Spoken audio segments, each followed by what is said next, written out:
My whole goal is I want to be closer with the Lord. And what I've realized about my life is I'm living a, kind of a picture perfect life, but I've been feeling distant from God. And I always told myself, Lord, there's nothing in this world that would distract me from still being close to you. I said, listen, if I have to be single and still be close with you, and still get to be close with you, that's what I'll do. If I have to be poor and still get to be close with you, that's what I'll do.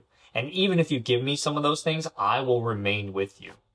And I've kind of lost my way in a sense. I just kind of, not that I, stopped doing my morning Bible studies or stopped going to church. Absolutely not. I've been keeping with that almost on the daily and every Sunday. But I've been feeling more distant, that I feel like I'm not as dependent on the Lord. I don't think about him as much. I don't pray as much. I don't spend as much time with the Lord. And I'm trying to figure out what are some of the variables that is causing some of this, what the feeling of separation. Now, there's nothing I can do to really separate myself from the Lord. I understand that. But I've been feeling there's personal inputs that I've been doing that has been separating me from the Lord. And I want to get back to that place. Because I truly believe that if you follow the Lord wholeheartedly, that's my life purpose. Okay. It's not to become rich or have a perfect family or to have kids. My life purpose is to be closer with Jesus. And that's it. Okay. Everything else is secondary. Yeah, it's be fruitful and multiply. And there's a lot of other things, but my main purpose is Jesus. And one of the things I'm going to talk about today, and how I can improve my relationship with the Lord, is not going to be an easy lesson. Listen, success is, my coach has always told me this, success is simple, but it is not easy. Why? Because a lot of people, they see successful people and they're like, wow, they're so great, but they don't see a lot of the sacrifices that they had to make. And I'm going to be talking about something that we may have to sacrifice in our lives.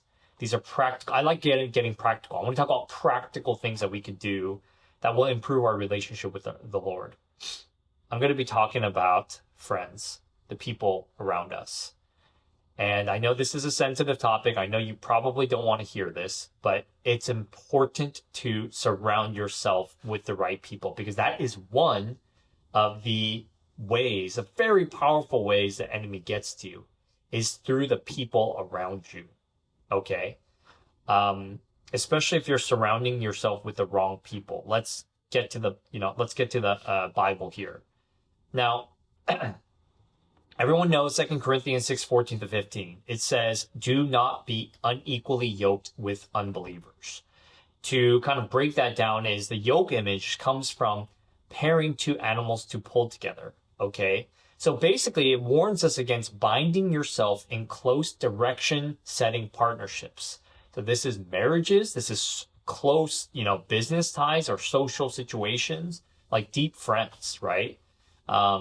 With unbelievers, right? So having partnerships with unbelievers and even believers. See, the thing is, in 1 Corinthians, it says Paul tells believers not to associate closely or even eat with someone who claims to be Christian yet lives in open, unrepentant sin, showing separation. Okay? Applies especially to hypocritical insiders. 2 Timothy 3:5. Avoid such people who have the appearance of godliness but denies its power. Okay, so even in the Christian community, because they can, anyone can call themselves Christian. I go to church, I'm a Christian. Well, that doesn't necessarily mean that's true, right? And so it's so important to surround, who true Christians are, because you know a tree by its fruits. Honestly, there are a lot of people who profess to be Christian, or people who just simply don't believe. And the thing is, we believe, okay, it's okay to just, have close relationships with them.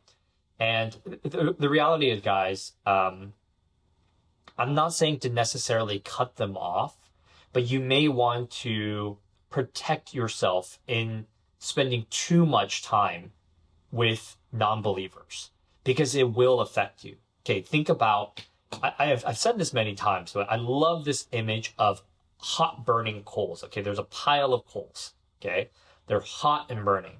When you take the one coal out and you put it out in the open, amongst other cold coals or whatever you call it, and they're separated, right? So it's not like it's going to catch on fire. That coal will start getting really cold, and it'll start losing its, its heat, right? And the thing is, it's okay for a little while. We can put it back onto the pile of coals and reheat and then go back.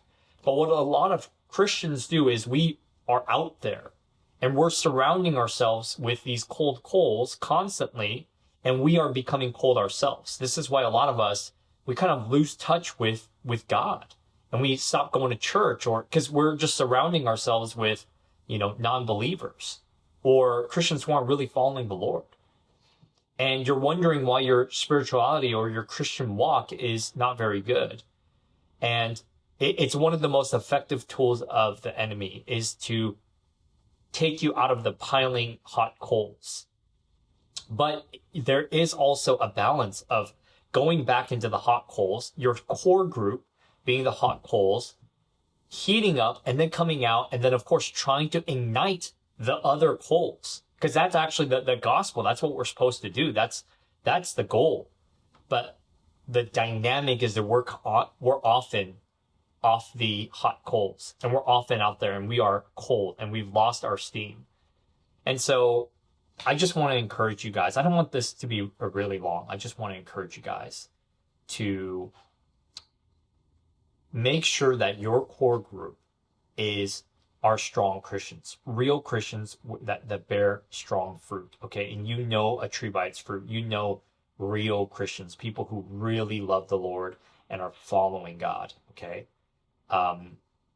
Now, if you do have some friends around you that you often hang out with that are not believers or not really following God, yet profess that they are Christian, I'm going to challenge you to change that. Go to your local church. Okay, they may not necessarily be people you naturally are around or like to be around or are comfortable with. Okay. However, I am telling you guys that it is so much better for you to be around strong Christians for your spiritual walk than to be comfortable in just circle of friends that you choose, that you want to be around with, but you're losing that heat from God, because that will affect your walk. And if you want to be close with the Lord, if you want to be closer with Jesus, you need to surround yourself. You need to be yoked with real believers, guys. And in doing that, you will also heat up the people who are cold coals around you. And it's the most effective way. So that is my challenge to you guys. Just audit today your friend groups. Talk about it with your partner, and really strategically choose your time on who you spend your time with. Okay. So I hope this is encouraging. Sorry for it being discouraging in some ways, but I really felt like this is important and something that we should talk about.